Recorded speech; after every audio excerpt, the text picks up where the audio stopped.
তোমরা কি কখনো এমন কোনো গাছ দেখেছ যেটি খুব সাধারণ হলেও তার সঙ্গে একটি পরিবারের অনেক স্মৃতি, ভালোবাসা আর আবেগ জড়িয়ে থাকে? তোমরা অবশ্যই দেখেছ। ঠিক তেমনই একটি সাধারণ পুঁইলতাকে কেন্দ্র করে গড়ে উঠেছে একটি অসাধারণ মানবিক গল্প, যেখানে দারিদ্র্য আছে, অভাব আছে, কিন্তু তার পাশাপাশি আছে মায়া, ভালোবাসা, প্রকৃতির প্রতি টান এবং মানুষের ছোট ছোট স্বপ্ন। আজকে আমরা একাদশ শ্রেণীর সেমিস্টার 1-এর পুঁইমাচা গদ্য পড়তে চলেছি। এর লেখক হলেন বিভূতিভূষণ বন্দ্যোপাধ্যায়। বাংলা সাহিত্যের অন্যতম কথাশিল্পী হলেন বিভূতিভূষণ বন্দ্যোপাধ্যায়। তার লেখায় গ্রাম বাংলার অসাধারণ মানুষের জীবন, প্রকৃতি, দুঃখ, কষ্ট ও আবেগকে অত্যন্ত জীবন্ত করে তুলেছেন।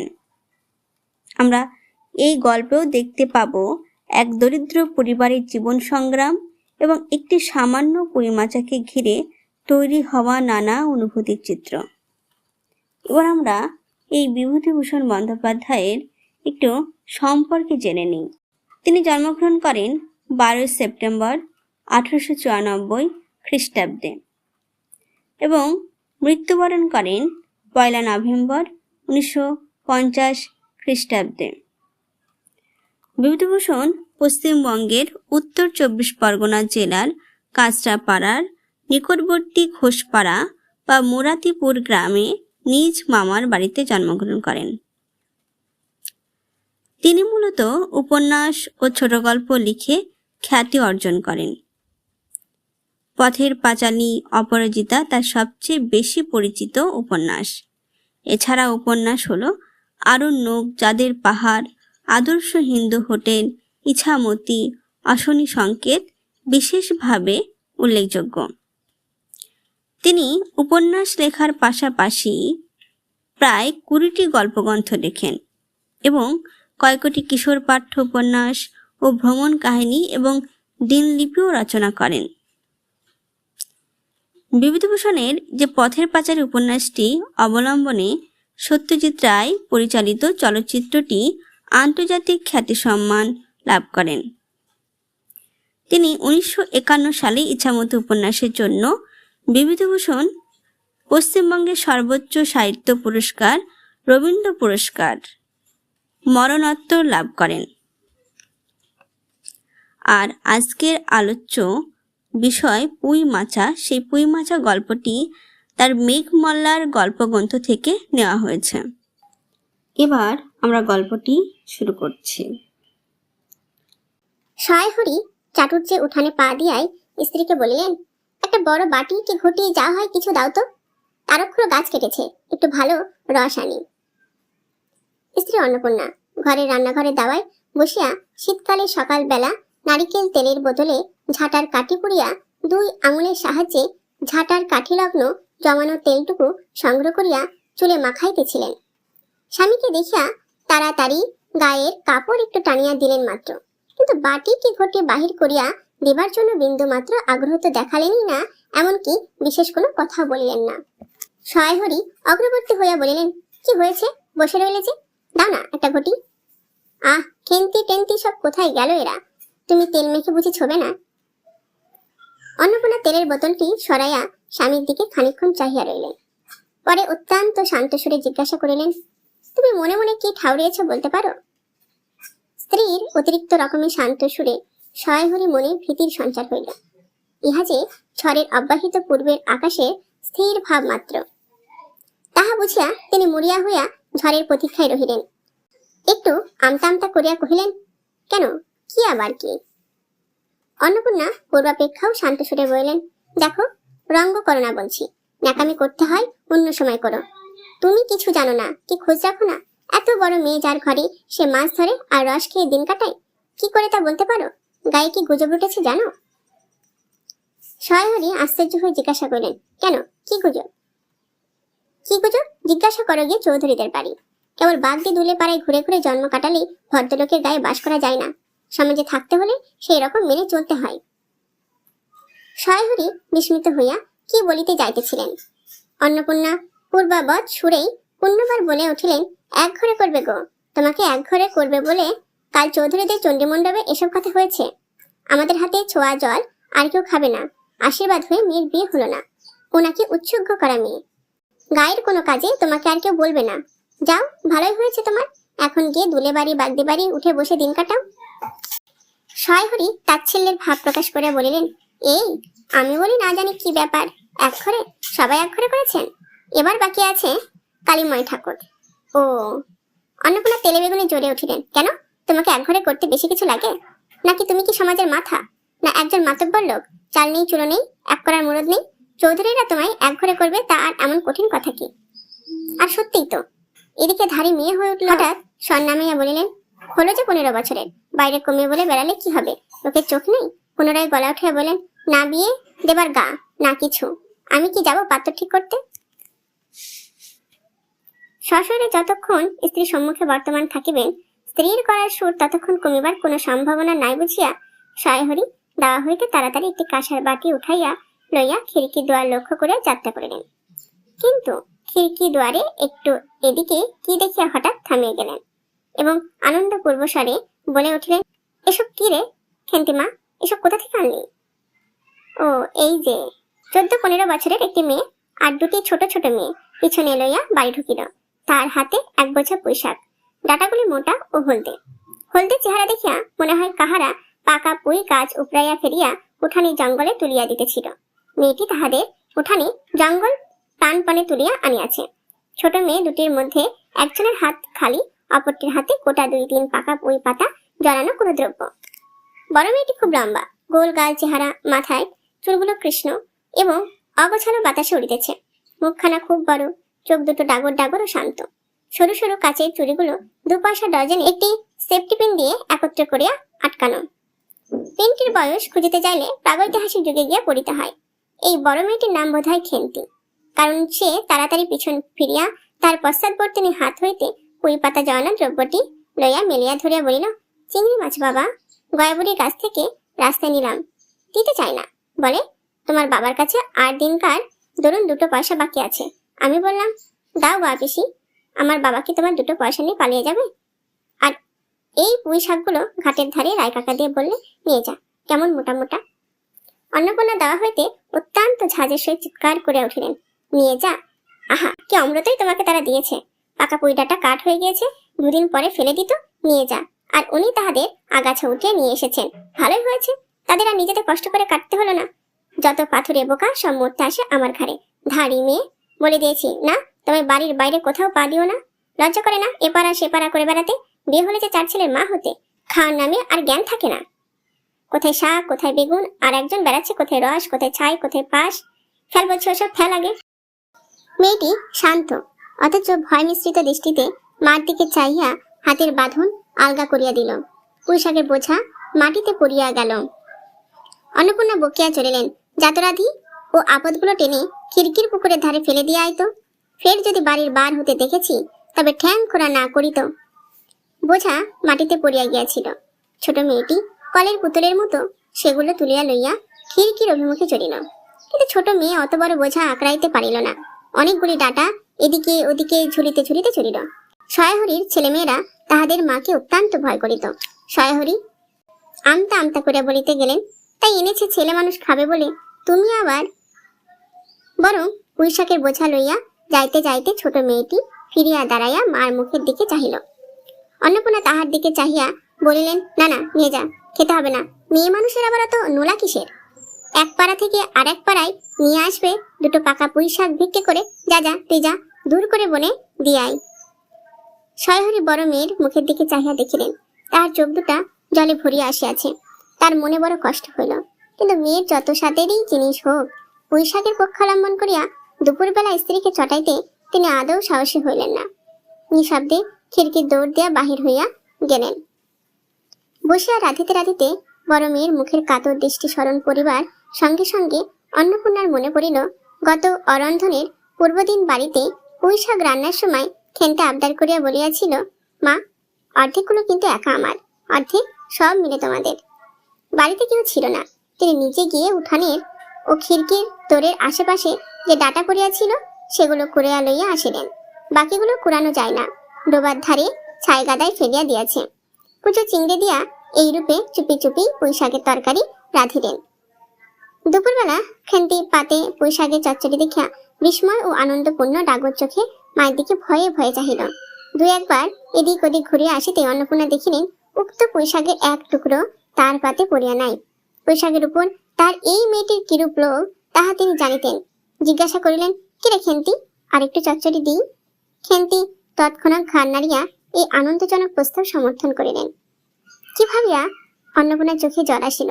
চাপিতে গিয়া তিনি চোখ উঁচু করিয়া চালের বাতায় গোজা ডালা হইতে শুকনো লঙ্কা পাড়িতে লাগিলেন। কালীমায়ের চণ্ডী মণ্ডপে সেদিন বৈকাল বেলা সহায় হরি ডাক পড়িল। সংক্ষিপ্ত ভূমিকা ফাটিবার পর কালীময় উত্তেজিত সুরে বললেন, সেসব দিন কি আর আছে ভাইয়া? এই ধরো, কেষ্ট মুখুজ্জের স্বভাব নইলে পাত্র দেব না, স্বভাব নইলে পাত্র দেব না করে কি কাণ্ডটাই করলে। অবশেষে কিনা হরির ছেলেটাকেই ধরে পড়ে মেয়ের বিয়ে দেয়, তবে রক্ষে। তার কি স্বভাব, রাম বলো 6-7 পুরুষের ভঙ্গ, পচা ক্ষত্রিয়। পরে সুর নরম করে বললেন, তা সমাজে সেসব শাসনের দিন কি আর আছে? দিন দিন চলে যাচ্ছে, বেশি দূর যায় কেন? এই যে তোমার মেয়েটি 13 বছরের। সহায়হরি বাধা দিয়ে বলিতে গেলেন, এই শ্রাবণে 13ই। আহা, 13ই আর 16ই তফাৎ কিসে শুনি? 13ই আর 16ই তফাৎটা কিসের? আর সে 13ই হোক, ছাই 16ই হোক, ছাই 50ই হোক, তাতে আমাদের দরকার নেই। সে তোমার হিসেব তোমার কাছে, কিন্তু পাত্রর আশীর্বাদ হয়ে গেল, তুমি বেঁকে বসলে কি জন্য শুনি? ও তো এরকম উৎসর্গ করা মেয়ে, আশীর্বাদ হওয়া যা, বিয়ে হওয়া তা, 7 পাখের যা বাকি। এই তো সমাজে বসে এসব কাজগুলো তুমি যে করবে আর আমরা বসে বসে দেখবো, এই তুমি মনে ভেবো না। সমাজের বামনদের যদি জাত মারবার ইচ্ছে না থাকে, মেয়ের বিয়ের বন্দোবস্ত করে ফেলো। পাত্তর রাজপুত্র না হলে পাত্তর মেলে না। গরিব মানুষ নিজে হতে পারবে না বলেই শ্রীমন্ত মজুমদারের ছেলেকে ঠিক করে দিলাম। লেখাপড়া নাই বা জানলো, জজ ম্যাজিস্ট্রেট না হলে কি মানুষ হয় না? দিব্যি বাড়ি, বাগান, পুকুর। শুনলাম এবার নাকি 20 জমিতে 4টি আমন ধানও করেছে। ব্যাস, রাজার হাল। 2 ভাইয়ের অভাব কি? ইতিহাসটা হইতেছে এই যে, মণিগাঁয়ের উক্ত মজুমদার মহাশয়ের পুত্রটি কালীময়ী ঠিক করিয়া দেন। কেন? কালীময়ের মাথা ব্যথা করিয়া সহায়হরির মেয়ের বিয়ের সম্বন্ধে মজুমদার মহাশয়ের ছেলের সঙ্গে ঠিক করিতে গেলেন। তার কারণ নির্দেশ করিতে যাইয়া কেউ কেহ বলেন যে কালীময় নাকি মজুমদার মহাশয়ের কাছে অনেক টাকা ধারেন, অনেক দিনের সুদ পর্যন্ত বাকি, শীঘ্র নালিশ হইবে ইত্যাদি। এই গুজব যে শুধু অভ্রান্তর তাহাই নহে, ইহার কোনো ভিত্তি আছে বলিয়াও মনে হয় না। ইহা দুষ্টপক্ষের রটনা মাত্র। সে যাহাই হোক, পাত্রপক্ষ আশীর্বাদ করিয়া যাওয়ার দিন কতক পরে সহায়হরি টের পান পাত্রটি কয়েক মাস পূর্বে নিজের গ্রামে কে একটা করিবার ফলে গ্রামের এক কুম্ভকার বধূর আত্মীয় স্বজনের হাতে বেদম প্রহার খাইয়া কিছুদিন নাকি শয্যাগত ছিল। এরকম পাত্রে মেয়ে দেবার প্রস্তাব মনোভূত না হওয়ায় সহায়হরি সেই সম্বন্ধ ভাঙিয়া দেন। দিন 2 পরের কথা, সকালে উঠিয়া সহায়হরি উঠানে বাতাবি লেবু গাছের ফাঁক দিয়া যেটুকু নিতান্ত কচি রাঙা রৌদ্র আসিয়াছিল তাহারই আতপে বসিয়া আপন মনে তামাক টানিতেছেন। বড় মেয়ে খেন্তি আসিয়া চুপি চুপি বলিল, বাবা যাবে না? মা ঘাটে গেল। সহায়হরি একবার বাড়ির পাশের ঘাটের পথের দিকে কি জানি কেন চাহিয়া দেখিলেন। পরে নিম্নস্বরে বলিলেন, যা শিগগির শাবলখানা নিয়ে আয় দেখি। কথা শেষ করে তিনি উৎকণ্ঠার সহিত জোরে জোরে তামাক টানিতে লাগলেন এবং পুনরায় একবার কি জানি কেন খিড়কির দিকে সতর্ক দৃষ্টি নিক্ষেপ করিলেন। ইতিমধ্যে প্রকাণ্ড ভারী একটা লোহার শাবল 2 হাত দিয়া আঁকড়াইয়া ধরিয়া খেন্তি আসিয়া পড়িল। তৎপরে পিতা পুত্রীতে সন্তর্পণে সম্মুখে দরজা দিয়া বাহির হইয়া গেল। ইহাদের ভাব দেখে মনে হইতেছিল ইহারা কাহারও ঘরে শীত দিবার উদ্দেশ্যে চলিয়াছে। অন্নপূর্ণা স্নান করিয়া সবে কাপড় ছাড়িয়া উনুন ধরাইবার জোগাড় করিতেছেন।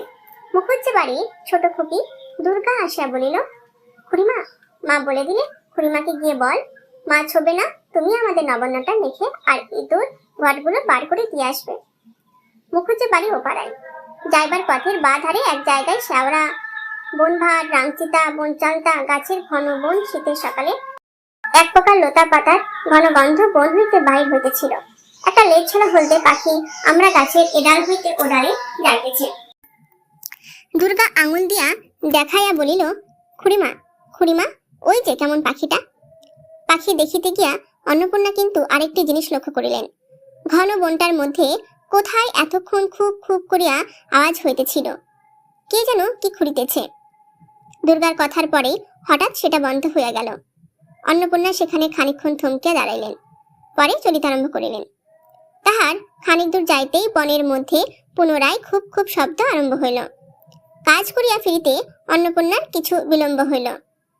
বাড়ি ফিরিয়া দেখিলেন খেন্তি উঠানের রোদ্দে বসিয়া তেলের বাটি সম্মুখে লইয়া খোপা খুলিতেছে। তিনি তীক্ষ্ণ দৃষ্টিতে মেয়ের দিকে চাহিয়া দেখিয়া বলিলেন, এখনো নাইতে যাসনি যে? কোথায় ছিলি এতক্ষণ? খেন্তি তাড়াতাড়ি উত্তর দিল, এই যে যাই মা, এখনই যাব আর আসবো। খেন্তি চান করিতে যাইবার একটুখানি পরেই সহায়হরি সহোৎসাহে 15-16 সের ভারী একটা মেটে আলু ঘাড়ে করিয়া কোথা হইতে আসিয়া উপস্থিত হইলেন এবং সম্মুখে স্ত্রীকে দেখিয়া কৈফিয়তের দৃষ্টিতে সেই দিকে চাহিয়া বলে উঠিলেন, ওই যে ও পাড়ার মশাই চৌকিদার রোজই বলে, কর্তা ঠাকুর, তোমার বাপ থাকতে তবু মাসে মাসে এদিকে তোমাদের পায়ে ধুলো পড়তো, তা আজকাল তো তোমরা আর আসোই না। এই বেড়ার গায়ে মেটে আলু করে রেখেছি, তা দাদা ঠাকুর বরং। অন্নপূর্ণা স্থির দৃষ্টিতে স্বামীর দিকে চাহিয়া বলিলেন, বরজপ্রতার বনের মধ্যে বসে খানিক আগে কি করছিলে শুনি? সহায়হরি অবাক হয়ে বলিলেন, আমি? না, আমি কখনো না। এই তো আমি। সহায়হরির ভাব দেখে মনে হইতেছিল তিনি এই মাত্র আকাশ হইতে পড়িয়াছেন। অন্নপূর্ণা পূর্বের মতনই স্থির দৃষ্টিতে স্বামীর দিকে চাহিয়া বলিলেন, চুরি তো করবেই, 3 কাল গিয়েছে, 1 কাল আছে, মিথ্যা কথাগুলো আর এখন বলো না, আমি সব জানি। মনে ভেবেছিলে আপদ ঘাটে গিয়েছে আর কি। দুর্গার মা ডেকে পাঠিয়েছিল, ও পাড়ায় যাচ্ছি, শুনলাম বরস্পতার বনের মধ্যে কি সব খুব খুব শব্দ। তখনই আমি বুঝতে পেরেছি, সারা পেয়ে শব্দ বন্ধ হয়ে গেল। যেই আবার খানিক দূর গেলাম, আবার দেখি শব্দ। তোমার তো ইহকালও নেই, পরকালও নেই, চুরি করতে, ডাকাতি করতে, যা করতে ইচ্ছা হয় করো, কিন্তু মেয়েটাকে আবার এর মধ্যে নিয়ে গিয়ে ওর মাথা খাও কিসের জন্য? সহায়হরি হাত নাড়িয়া বরস্পতায় তাহার উপস্থিতি থাকার বিরুদ্ধে কতগুলি প্রমাণ উত্থাপন করিবার চেষ্টা করিতে গেলেন, কিন্তু স্ত্রীর চোখের দৃষ্টির সামনে তাহার বেশি কথাও জোগাইল না, বা কথিত উক্তিগুলির মধ্যে কোনো পূর্বাপর্য সম্বন্ধও খুঁজিয়া পাওয়া গেল না। 8 ঘন্টা পরে খেন্তি স্নান সারিয়া বাড়ি ঢুকিল। সম্মুখস্থ মেটে আলুর দিকে একবার আর চোখে চাহিয়া নিরীহ মুখে উঠানের আলনায় অত্যন্ত মনোযোগের সহিত কাপড় মেলিয়া দিতেছিল। অন্নপূর্ণা ডাকিলেন, খেন্তি, এদিকে একবার আয় তো, শুনে যা। মায়ের ডাক শুনিয়া খেন্তির মুখ শুকিয়া গেল। সে ইতস্তত করিতে করিতে মার নিকটে আসিলে তিনি জিজ্ঞাসা করলেন, এই মেটে আলুটা দুজনে মিলে তুলে এনেছিস না? খেন্তি মার মুখের দিকে একটুখানি চাহিয়া থাকিয়া একবার ভূপতিত মেটের আলুর দিকে চাহিল, পরে পুনরায় মার মুখের দিকে চাহিল এবং সঙ্গে সঙ্গে ক্ষিপ্ত দৃষ্টিতে একবার বাড়ির সম্মুখস্থ বাঁশধারের মাথার দিকেও চাহিয়া লইল। তাহার কপালে বিন্দু বিন্দু ঘাম দেখা দিল, কিন্তু মুখ দেয়া কথা বাহির হইল না। অন্নপূর্ণা কড়াসুরে বললেন, কথা বলছিস নি যে বড়, এই মেটে আলু তুই এনেছিস কিনা? খেন্তি বিপন্ন চোখে মার মুখের দিকে চাহিয়াছিল, উত্তর দিল, হ্যাঁ। অন্নপূর্ণা তেরে বেগুনে জ্বলে উঠে বললেন, পাজি, আজ তোমার পিঠে আমি আস্ত কাঠের চালা ভাঙবো, তবেই ছাড়বো। বরস্পতার বনে গিয়েছে মেটে আলু চুরি করতে। সমত্তর মেয়ে বেযোগ্য হয়ে গেছে কোন কালে, সেই এক গলা বিজন বন, যার মধ্যে দিন দুপুরে বাঘ লুকিয়ে থাকে, তার মধ্যে থেকে পরের আলু নিয়ে এলে তুলে। যদি গোসাইরা চৌকিদার ডেকে তোমায় ধরিয়ে দেয়, তোমার কোন শ্বশুর এসে তোমায় বাঁচাতো? আমার জোটে খাবো না জোটে না খাবো, তা বলে পরের জিনিসে হাত? এই মেয়ে নিয়ে আমি কি করব মা?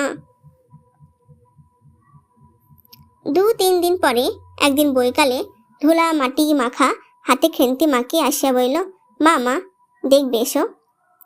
অন্নপূর্ণা গিয়ে দেখিলেন ভাঙা পাঁচিলের ধারে যে ছোট খোলা জমিতে কতগুলি পাথর কুচি ও কন্টিকারী জঙ্গলে হইয়াছিল। খেন্তি ছোট বোনটিকে লইয়া সেখানে মহা উৎসাহে তরকারির আওলাদ করিবার আয়োজন করিতেছে এবং ভবিষ্যৎ সম্ভাবী নানাবিধ কাল্পনিক ফলমূলের অগ্রদূত স্বরূপ বর্তমানে কেবল একটিমাত্র শীর্ণকায় পুঁইশাকের চারা কাপড়ের ফালির গ্রন্থিবদ্ধ হইয়া ফাঁসি হইয়া যাওয়ার আসামির মতন ঊর্ধ্বমুখে একখণ্ড শুষ্ক কঞ্চির গায়ে ঝুলিয়া রহিয়াছে। ফলমূলাদির অবশিষ্টগুলি আপাতত তার বড় মেয়ের মস্তিষ্কের মধ্যে অবস্থিতি করিতেছে। দিনের আলোয় এখনো বাহির হয় নাই। অন্নপূর্ণা হাসিয়া বললেন, তোর পাগলি, এখন পুঁই ডাঁটার চারা পোতে কখনো? বর্ষাকালে পুঁততে হয়, এখন যে জল না পেয়ে মরে যাবে। খেন্তি বলিল, কেন? আমি রোজ জল ঢালব। অন্নপূর্ণা বলিলেন, দেখ, হয়তো বেঁচে যেতেও পারে। আজকাল রাতে খুব শিশির হয়, খুব শীত পড়ে আছে।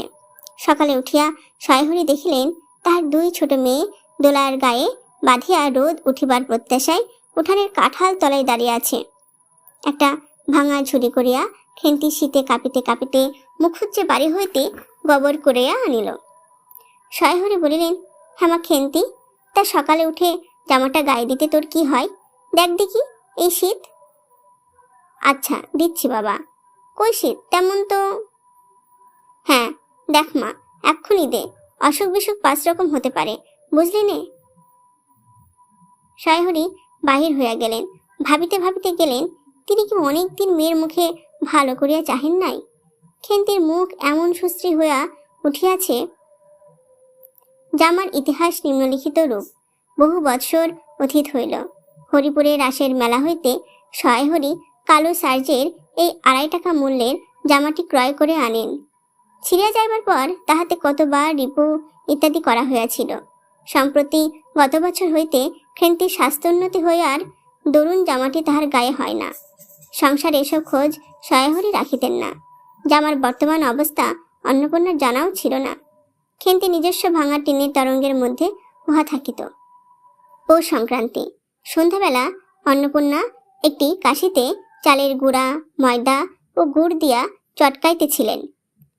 একটা ছোট বাটিতে 1 বাটি তেল।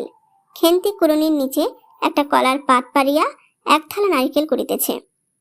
অন্নপূর্ণা প্রথমে খেন্তির সাহায্য লইতে স্বীকৃত হয় নাই, কারণ সে যেখানে সেখানে বসে, বনে বাজারে ঘুরে ফেরে, তার কাপড় চোপড় স্বাস্থ্যসম্মত সূচি নহে। অবশেষে খেন্তি নিতান্তই ধরিয়া পড়ায় হাত পা ধুইয়া শুষ্ক কাপড় পরাইয়া তাহাকে বর্তমানে পদে নিযুক্ত করিয়াছেন। ময়দার গোলা মাখা শেষ হইলে অন্নপূর্ণা উনুনে খোলা চাপাইতে যাইতেছেন। ছোট মেয়ে রাধি হঠাৎ ডান হাতখানা পাতিয়া বলিল, মা, ও একটু। অন্নপূর্ণা বড় গামলাটা হইতে একটুখানি গলা তুলিয়া লইয়া হাতের আঙুল 5টি দ্বারা একটি বিশেষ মুদ্রা রচনা করিয়া সেটুকু রাধির প্রসারিত হাতের উপর দিলেন। মেজ মেয়ে পুটি অমনি ডান হাতখানা কাপড়ে তাড়াতাড়ি মুছিয়া লইয়া মার সামনে পাতিয়া বলিল, মা, আমায় একটু। খেন্তি সূচি বস্ত্রে নারিকেল করিতে করিতে লুব্ধ নেত্রে মধ্যে মধ্যে এদিকে চাইতেছিল। এ সময় খাইতে চাওয়ায় মা পাছে বকে, সেই বহে চুপ করে রহিল। অন্নপূর্ণা বলিলেন, দেখি নিয়ে আয় তো খেন্তি ওই নারকেল মালাটা, ওতে তোর জন্য একটু রাখি। খেন্তি ক্ষিপ্ত হস্তে নারিকেলের উপরের মালাখানা যাহাতে ফোটা নাই সেখানে সরাইয়া দিল। অন্নপূর্ণা তাহাতে একটু বেশি করিয়া গোলা ঢালিয়া দিলেন। মেজ মেয়ে পুটি বলিল, জ্যাঠাইমারা অনেকখানি দুধ নিয়েছে, রাঙা দিদি ক্ষীর তৈরি করছিল, ওদের অনেক রকম হবে। খেন্তি মুখ তুলে বলিল, এবেলা আবার হবে নাকি? ওরা তো ওবেলা ব্রাহ্মণ নেমন্তন্ন করেছিল, সুরেশ কাকাকে আর ওপাড়ার তিনুর বাবাকে। ওবেলা তো পায়েস, ঝোল, পুলি, মুক্তক্তি এইসব হয়েছে। পুটি জিজ্ঞাসা করিল, হ্যাঁ মা, ক্ষীর নইলে নাকি পাটিসাপটা হয় না? খেদি বলছিল, ক্ষীরের পুর না হলে কি আর পাটিসাপটা হয়? আমি বললাম, কেন? আমার মা তো শুধু নারকেলের ছাই দিয়েই করে, সে তো কেমন ভালো লাগে। অন্নপূর্ণা বেগুনের বোটায় একটুখানি তেল লইয়া খোলায় মাখাইতে মাখাইতে প্রশ্নের সদুত্তর খুঁজিতে লাগিল। খেন্তি বলিল, খেদির ওইসব কথা, খেদির মা তো ভারী পিঠে করে কিনা? ক্ষীরের পুর দিয়ে ঘিয়ে ভাজলেই কি আর পিঠে হলো? সেদিন জামাই এলে ওদের বাড়ি দেখতে গেলুম কিনা, তাই খুড়িমা 2খানা পাটিসাপটা খেতে দিলে। মা, কেমন একটা ধরা ধরা গন্ধ, আর পিঠেতে কখনো কোনো গন্ধ পাওয়া যায়? পাটিসাপটা ক্ষীর দিলে ছাই খেতে হয়। বেপরা ভাবে উপরোক্ত উক্তি শেষ করিয়া খেন্তি মার চোখের দিকে চাহিয়া জিজ্ঞাসা করিল, মা, নারকেলের কোড়া একটু নেব? অন্নপূর্ণা বললেন, নে, কিন্তু এখানে বসে খাস নে, মুখ থেকে পড়বে না কি হবে, যা ওইদিকে যা। খেন্তি নারকেলের মালার 1 থাবা তুলিয়া লইয়া একটু দূরে গিয়ে খাইতে লাগিল। মুখ যদি মনের দর্পণ স্বরূপ হয়, তবে খেন্তির মুখ দেখিয়া সন্দেহের কোনো কারণ থাকিতে পারিত না যে সে অত্যন্ত মানসিক তৃপ্তি অনুভব করিতেছে। ঘণ্টাখানেক পরে অন্নপূর্ণা বলিলেন, ওরে তোরা সব এক এক টুকরো পাতা পেতে বসতো, দেখি গরম গরম দিই। খেন্তি, জল দেওয়া ভাত আছে ও বেলার, বার করে নিয়ে আই। খেন্তির নিকট অন্নপূর্ণার এই প্রস্তাব যে মনোপুত হইল না, তাহা তার মুখ দেখে বোঝা গেল। পুটি বইল, মা বড়দি পিটিয়ে খাক, ভালোবাসে, ভাত বরং থাকুক, আমরা কাল সকালে খাবো। খান কয়েক খাইবার পরে মেজ মেয়ে পুটি খাইতে চাহিল না, সে নাকি অধিক মিষ্টি খাইতে পারে না। সকলের খাওয়া শেষ হইয়া গেলেও খেন্তি তখনও খাইতেছে। সে মুখ বুঝিয়া শান্তভাবে খায়, বড় একটা কথা কহে না। অন্নপূর্ণা দেখিলেন সে কম করিয়াও 18-19 খানা খাইয়াছে। জিজ্ঞাসা করিলেন, খেন্তি আর নিবি? খেন্তি খাইতে খাইতে শান্তভাবে সম্মতিসূচক ঘাড় নাড়িল। অন্নপূর্ণা তাকে আরও খান কয়েক দিলেন। খেন্তির মুখ চোখ ঈষৎ উজ্জ্বল দেখাইল। হাসি ভরা চোখে মার দিকে চাহিয়া বলিল, বেশ খেতে হয়েছে মা, ওই যে তুমি কেমন ফিনিয়ে নাও, এতেই কিন্তু। সে পুনরায় খাইতে লাগিল। অন্নপূর্ণা হাতা খুন্তি চুলি তুলিতে তুলিতে সস্নেহে তার ওই শান্ত নিরীহ একটু অধিক মাত্রায় ভোজনপটু মেয়েটির দিকে চাহিয়া রইলেন। মনে মনে ভাবিলেন, খেন্তি আমার যার ঘরে যাবে তাদের অনেক সুখ দেবে। এমন ভালো মানুষ, কাজ কর্মে বকো, মারো, গাল দাও, টু শব্দটি মুখে নেই, উঁচু কথা কখনো কেউ শোনেনি। বৈশাখ মাসের প্রথমে সয়াহরির এক দূর সম্পর্কীয় আত্মীয়ের ঘটকালিতে খেন্তির বিবাহ হইয়া গেল। দ্বিতীয় পক্ষে বিবাহ করিলেও পাত্রীর বয়স 40-এর খুব বেশি কোনো মতেই হইবে না। তবু প্রথমে এখানে অন্নপূর্ণার আদৌ ইচ্ছুক ছিলেন না, কিন্তু পাত্রটি সঙ্গতিপন্ন, শহর অঞ্চলে বাড়ি, সিলেট, চুন ও ইটের ব্যবসায় 2 পয়সা নাকি করিয়াছে। এরকম পাত্র হঠাৎ মেলাও বড় দুর্ঘটনা কিনা। জামাইয়ের বয়স একটু বেশি। প্রথমে অন্নপূর্ণা জামাইয়ের সম্মুখে বাইর হইতে একটু সংকোচ বোধ করিতেছিলেন। পরে পাছে খেন্তির মনে কষ্ট হয়, এই জন্য বয়নের সময় তিনি খেন্তির সুপুষ্ট হস্তখানি ধরিয়া জামাইয়ের হাতে তুলিয়া দিলেন। চোখের জলে তাহার গলা বন্ধ হইয়া আসিল, কিছু বলিতে পারিলেন না। বাড়ির বাহির হইয়া আমলকি তলায় বেহারারা সুবিধা করিয়া লইবার জন্য বরের পালকি একবার নামাইল। অন্নপূর্ণা চাহিয়া দেখিলেন বেড়ার ধারে নীল রঙের মেদি ফুলের গুচ্ছগুলি যেখানে নত হইয়া আছে, খেন্তির কম দামের বালুচরের রাঙা চেলির আঁচলখানা পালকির বাহির হইয়া সেখানে লুটাইতেছে।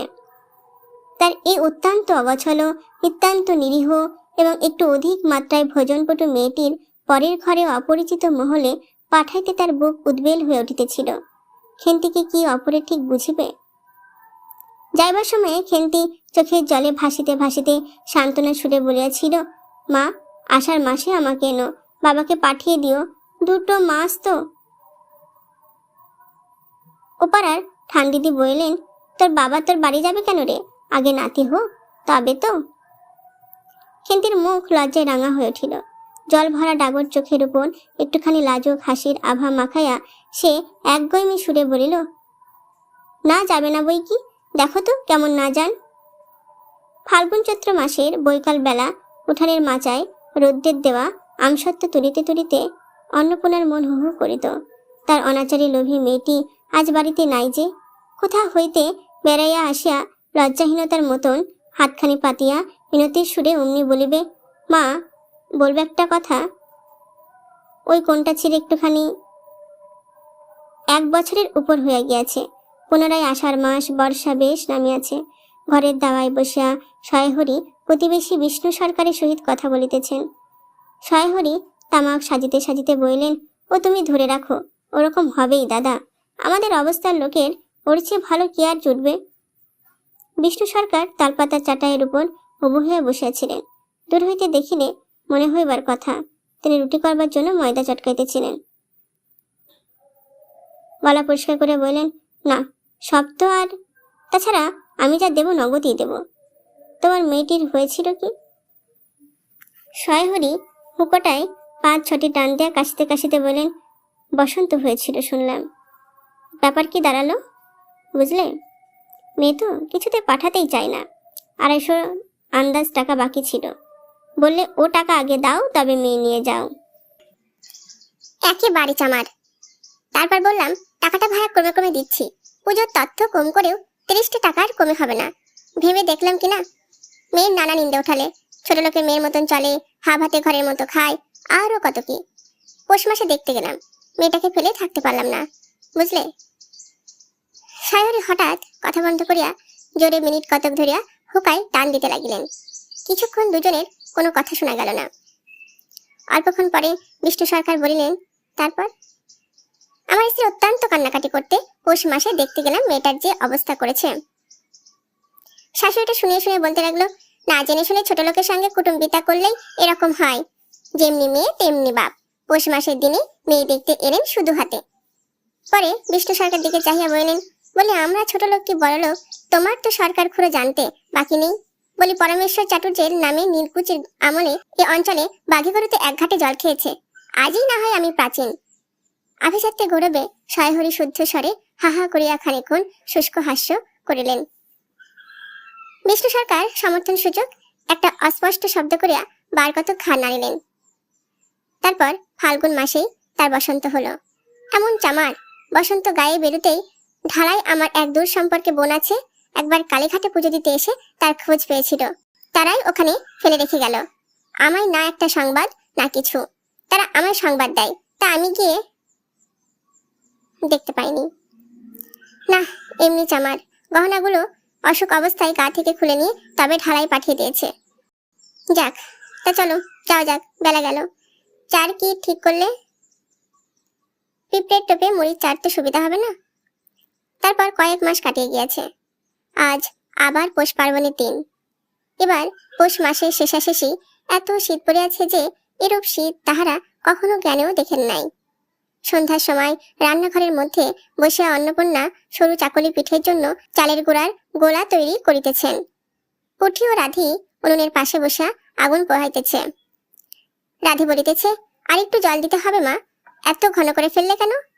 পুটি বলিল, আচ্ছা মা, এতে একটু নুন দিলে হয় না? ও মা, দেখো মা, রাধি দোলায় কোথায় ঝুলছে, এক্ষুনি ধরে উঠবে। অন্নপূর্ণা বলিয়া উঠিলেন, সরে এসে বসো মা, আগুনের ঘাড়ে গিয়ে না বসলে কি আগুন পোহানো হয় না?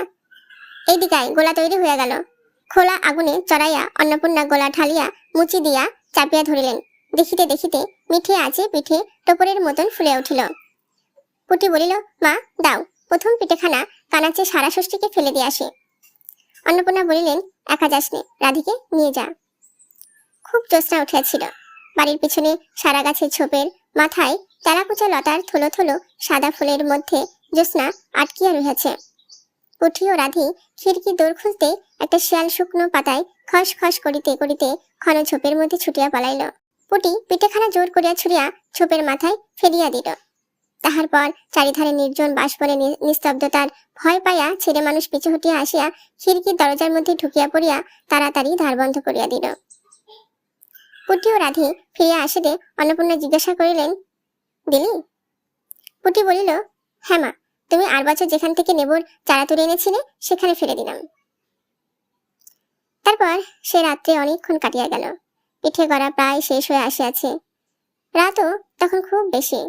জ্যোৎস্নার আলোয় বাড়ির পিছনের বনে অনেকক্ষণ ধরিয়া একটা কাঠ ঠোকরা পাখির ঠকর ঠকর শব্দ করিতেছে।